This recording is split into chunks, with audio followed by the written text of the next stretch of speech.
Test conditions. Part of software testing basics, you will hear and learn about the test conditions. What are they?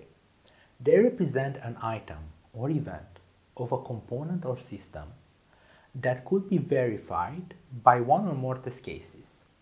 Let's explain that. They refer to functions, transactions, or features that can be tested. A test condition may not specify values or variables that need to be used, but it can also contain them. It all depends on the context for each test level. We will not have the same level of detail for component test that we have for system test. Let me give you an example.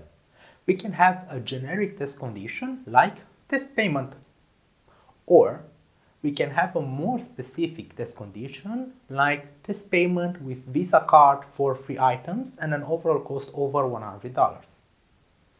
Don't forget, if you go specific, then expect a higher number of test conditions to be created and properly plan for that. Check what you need for each stage and adapt your actual need properly so that everything is covered with the optimum effort and you don't go overboard either with the details or with generic high-level test conditions where you shouldn't. Now, it is important to know that there are some reasons that should drive you to have detailed test conditions.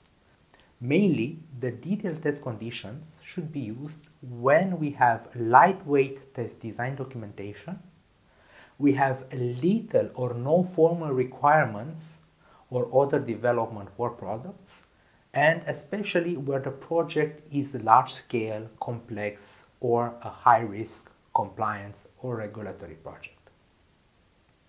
We can go generic and keep it simple like test payment, especially during component or unit testing, where we have less complex projects with simple hierarchical relationships, or for acceptance testing, where the use cases can even be linked to the actual test conditions and help the users move forward with the execution.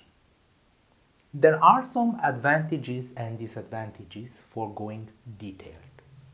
Now, let's list those advantages. Detailed test conditions give you more flexibility in relating to the test work. You know exactly what needs to be covered. It makes your life easier because you can select and prioritize what is critical first. It will give you a better view on how to monitor everything because you know everything that is in scope. You have the proper level of detail so you can monitor more accurately. And this will also contribute to defect prevention because during test analysis and test design, by going into this level of detail, a lot of questions will be raised that will help increase the software quality prior to the actual test execution. It also helps that this relates test work products to stakeholders in terms that they can understand. Whenever a stakeholder is looking at a test condition, that stakeholder will see the proper level of detail and help answer some potential questions that could arise when going generic. It will also enable test design and test implementation to be optimized, not only test execution.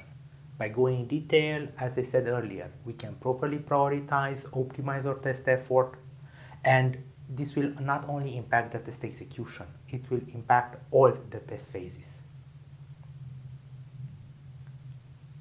On top of this will give you a proper traceability of what is tested within each test level. Okay, so it seems that we have a lot of advantages, but as I mentioned, we need to put it into context. We need to make sure that we do something that is relevant and something that is optimum to our product or project. Some of the disadvantages for going detailed would be time consuming. It's very easy to state this. It will take a lot of time. Besides this, the maintainability of those test conditions is going to increase exponentially. If we go detail, we need to make sure that we will also maintain them or that effort is in vain, and the reusability of those test conditions will decrease a lot.